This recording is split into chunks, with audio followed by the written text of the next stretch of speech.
রাজনৈতিক দলের তহবিল নিয়ে, টাকার উৎস নিয়ে কিছু প্রশ্ন করেছিলাম।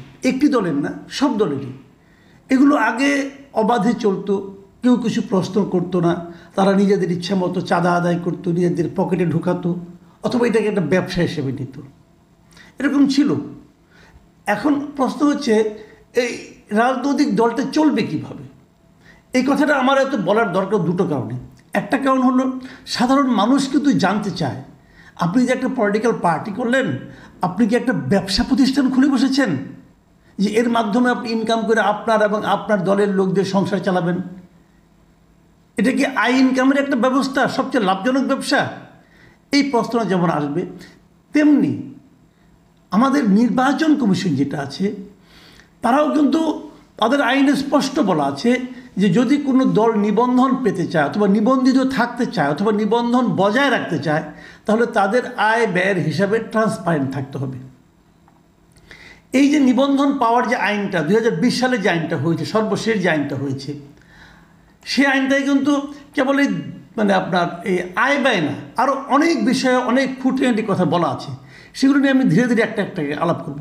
আজকে যে আলাপটা আমি করতে চাচ্ছি সেটা হলো, রাজনৈতিক দলের অঙ্গ সংগঠন কি হবে। এই যে ছাত্রদের যে সংগঠনগুলি আছে, এগুলো কি রাজনৈতিক দলের অঙ্গ সংগঠন হবে? অথবা কোনো রাজনৈতিক দল কি এরকম একটা ছাত্রদের সংগঠনকে তাদের অঙ্গ সংগঠন হিসেবে রাখতে পারে, স্বীকৃতি দিতে পারে? স্পষ্ট আইনে বলা হয়েছে পারে না। যদি কেউ দেয়, তাহলে তাদের নিবন্ধন বাতিল হতে পারে। সোজা আইন। রাজনৈতিক দলের নিবন্ধন আইন যেটা আছে 2020-এর, তার 4-এর ধারা, সেখানে স্পষ্ট বলা হয়েছে যে কোনো শিক্ষা প্রতিষ্ঠানের শিক্ষক কিংবা ছাত্র কিংবা আর্থিক, বাণিজ্যিক বা শিল্প প্রতিষ্ঠান বা সংস্থার কর্মচারী বা শ্রমিকদের সমন্বয়ে বা অন্য কোনো পেশার সদস্যগণের সমন্বয়ে অঙ্গ সংগঠন থাকিবে না। যদি থাকে, নিবন্ধন বাতিল হয়ে যাবে। আমাদের এখানে কি ছাত্র সংগঠনগুলো রাজনৈতিক দলের অঙ্গ সংগঠনের মতো ব্যবহৃত হচ্ছে না? এটাকে একটু ঘুরিয়ে খায় সবাই। ঘুরিয়ে কি বলে? বলে এটা আমাদের অঙ্গ সংগঠন না, আমাদের ভাতৃপ্রতিম সংগঠন। ছাত্ররা তাদের অঙ্গ সংগঠন না, ভাতৃপ্রতিম সংগঠন। কারণ ভাতৃপ্রতিম সংগঠন জিনিসটা কি ভাই? এটা কি? আপনি কি আপনার ভাইয়ের সংসারে, ধরেন আপনার ভাই সাবালক হয়েছে, আলাদা একটা সংসার করে, সে তার বাসায় কোন চেয়ারটা কিনবে, কোন ডাইনিং টেবিলটা কিনবে, অথবা তার বাসায় কোন গেস্ট আসবে না আসবে, এগুলো সব কি আপনি নিয়ন্ত্রণ করতে পারেন? পারেন না। কারণ সে তো প্রাপ্ত, তার তো আলাদা সংসার, তার সংসার সে দেখবে। সে হয়তো আপনার সঙ্গে আলাপ আলোচনা করতে পারে। এই যে সম্পর্কটা, এই সম্পর্কটার নাম হলো ভাতৃপ্রতিম সম্পর্ক, ভাইয়ের মতো সম্পর্ক।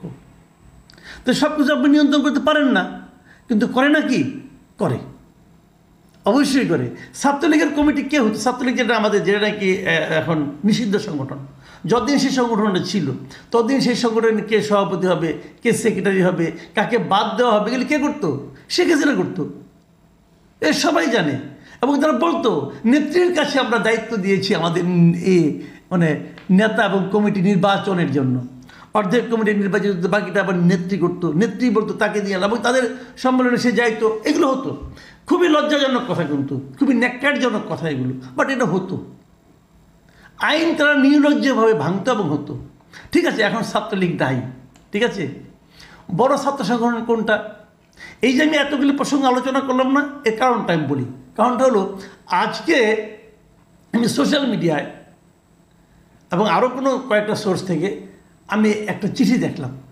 সেই চিঠি হলো, ছাত্র দলের দুজন লোকের তাদেরকে একটা দলের সম্পাদকের পদে পদায়ন করা হয়েছে। এই দুজন কে? একজন হলেন আরিফুল ইসলাম আরিফ, উনাকে এই সংগঠনের কেন্দ্রীয় সংসদের সহ দপ্তর সম্পাদক পদে পদায়ন করা হয়েছে। আরেকজন হচ্ছেন মোহাম্মদ নাজমুস সাকিব, উনাকেও সহ দপ্তর সম্পাদক পদে পদায়ন করা হয়েছে। 8ই মার্চের পদায়নের এটা নোটিশটা আমি আজকে আবার চোখে পড়লো আর কি। এই পদায়নে কি লেখা হয়েছে শুনেন, আপনাদের পড়ে শোনে একটা। প্রিয় সহকর্মী, শুভেচ্ছা রইল। আপনি জেনে আনন্দিত হবেন যে বাংলাদেশ জাতীয়তাবাদী ছাত্রদল কেন্দ্রীয় সংসদের সহদপ্তর সম্পাদক, যুগ্ম সাধারণ সম্পাদক পদমর্যাদা হিসাবে আপনাকে মনোনীত করা হয়েছে। এখন থেকে আপনার মেধা, শ্রম ও যোগ্যতা দিয়ে দলকে সামনের দিকে আরও শক্তিশালী ও সুসংগঠিত করতে বলিষ্ঠ ভূমিকা পালন করবেন বলে দল আশা ব্যক্ত করে। ধন্যবাদান্তে কে ধন্যবাদ দিয়েছে? অ্যাডভোকেট রুহুল কবির রিজভী, সিনিয়র যুগ্ম মহাসচিব, জাতীয়তাবাদী দল বিএনপি। বিএনপির সিনিয়র যুগ্ম মহাসচিব তিনি সিগনেচার করে এটা পাঠিয়েছেন। উনি পাঠাতে পারেন না তো? ছাত্রদলের কে কি হবে এটা বলার জন্য রিজভিটা পারেন। যখন এটা রিজভি করেন তখন কিন্তু প্রমাণিত হয়। আপনি একটা কাগজ রাখলেন, আপনি ব্ল্যাক অ্যান্ড হোয়াইটে একটা ডকুমেন্ট তৈরি করলেন যে আপনাদের একটা ছাত্র সংগঠন আছে যার নাম জাতীয়তাবাদী ছাত্রদল, যে সংগঠনে নিয়োগ করতে হলেন আপনি রুহুল কবির রিজভী। যখন আপনি এটা করবেন তখন তো আপনার নিবন্ধনই থাকে না রে ভাই। এই লোকগুলি কি মাথা মোটা কিনা আমি জানি না, এরা বোঝেও না তারা এখন কোন সময়টাতে অবস্থান করছে, দেশে এখন কি চলছে কোনো ধারণা আছে এই সমস্ত লোকের? কোনো ধারণা আছে? দল খুব ভালো অবস্থায় আছে, বিএনপি খুব ভালো অবস্থায় আছে। বিএনপি যারা নাকি বিএনপির অনেক নেতৃবৃন্দের সঙ্গে আমার কথা হয়েছে, তারা কিন্তু সবসময় মনে করে তাদের দলের বিরুদ্ধে এক ধরনের ষড়যন্ত্র চলছে। একটা কথা কিন্তু আমরা আগেও শুনেছি, আপনাদের নিশ্চয়ই মনে আছে, এই যে -2 -1 মানেটা কি ভাই? কি মাইনাস করতে চায়? দলকে মাইনাস করতে চায়। এই একটা ইস্যুকে কেন্দ্র করে কিন্তু আলোচনা হতে পারে। আপনি তো বলবেন না, পারবে না, আমরা বিরাট দল, হ্যান দল, ত্যান দল, বলতে পারেন, আপনি বলতে পারেন। কিন্তু এই যে এই ডকুমেন্টটা কোন বিবেচনায় আপনার পক্ষে যায়? আপনি মুখে বলে দেন যে তোমাদের অমুক হবে, তোমরা তো আলটিমেটলি আমরা বুঝি ভাই, এগুলো তো সব আপনাদেরই মানে অনুগত ব্যক্তিগণ। আপনাদের যে অনুগত তাকে আপনার রাখবেন না, তাকে স্বীকৃতি দিবেন, অন্যদেরকে স্বীকৃতি দিবেন, এটা তো আমরা বুঝি। ছাত্রলীগের ক্ষেত্রে বুঝা, কিন্তু ছাত্রলীগের ক্ষেত্রে কিন্তু এতটা মূর্খতা দেখাতো না, বলে দিতেন উনি, কিন্তু গঠন কিন্তু করতো ছাত্রলীগ নিজেরাই। ওরাই দেখতাম সভাপতি, সেক্রেটারি ওরাই সিগনেচার করে দিত কমিটি। আর এখানে সিগনেচারের দায়িত্বটা উনি আপনারা ছাত্রদলের সভাপতি, সেক্রেটারিকে দিতে রাজি না। ও রুহুল কবির রিজভী হিসাবে সিগনেচার করতে হবে। সিগনেচার আল্লাহর রহমতে খারাপ না, বিশাল একটা সিগনেচার উনি করেন। এত সিগনেচার করার শখ কেন ভাই? যে সিগনেচার আপনার দলের জন্য বুমেরাং হতে পারে, এটুকু বোঝার যখন আপনার ক্ষমতা নাই, সিগনেচার করেন না। সব জায়গায় তো কর্তৃত্ব ফলানোর কোনো দরকার নাই। আমি রুহুল কবির রিজভীকে প্রশ্ন করতে চাই, আপনি কোন এখতিয়ারে এই কাজটা করলেন?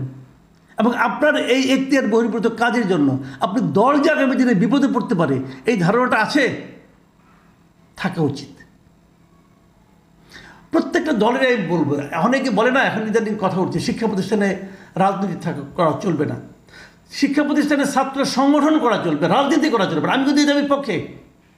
ছাত্র সংগঠন থাকবে, কোনো সমস্যা নাই, কিন্তু সেটা রাজনৈতিক ছাত্র সংগঠন হবে না। সেই ছাত্র সংগঠনের একটা রাজনীতি থাকতে পারে, কোনো সমস্যা নাই, কিন্তু এই রুহুল কবির রিজভীর মতো পলিটিক্যাল লিডাররা সেই দলের কমিটিতে কে থাকবে না থাকবে তা নির্ধারণ করে দেবে না। যখন নির্ধারণ করে দেয় তখন এদের আর রাজনৈতিক শক্তি, এদের আর মানে ছাত্র সংগঠন মনে হয় না, তখন মনে হয় কি এদের অনুগত একদল কর্মী, এছাড়া তো আর কিছু মনে হয় না। আমরা কিন্তু দেখেছি আওয়ামী লীগ ছিল, বিএনপির দেখলাম, আপনার যে জাতীয় নাগরিক পার্টি তাদেরও কদিন আগে একটা হলো, তারপর আপনার ইসলামী ছাত্র শিবির, এটা তো জামাতের সংগঠন, এটাও সবাই জানে। সমস্ত পলিটিক্যাল পার্টির কিন্তু একটা করে ছাত্র সংগঠন আছে। এটা কিন্তু আগে ছিল না, স্বাধীনতার আগেও ছিল না। ছাত্রলীগ এবং আওয়ামী লীগের চিন্তা ভাবনা একই রকম, একই ধারায় প্রবাহিত হতো, কিন্তু ছাত্রলীগের কমিটি কিন্তু শেখ মুজিব করে দিতেন না। সেটা শুরু হয়েছে স্বাধীনতার পর থেকে, এবং স্বাধীনতার পর থেকে শুরু হয়েছে বলেই ছাত্র রাজনীতিতে বিশৃঙ্খলা আসছে, ছাত্রলীগে ভাঙন আসছে। এটা থাকা প্রয়োজন নাই। আমি মনে করব আগামীতে এই সমস্ত রাজনৈতিক নেতারা, বৃহৎ নেতা, জায়গান্তিক লিডার, সব বড় বড় নেতারা একটু ঠান্ডা মাথায় চিন্তা ভাবনা করে কাজ করবেন।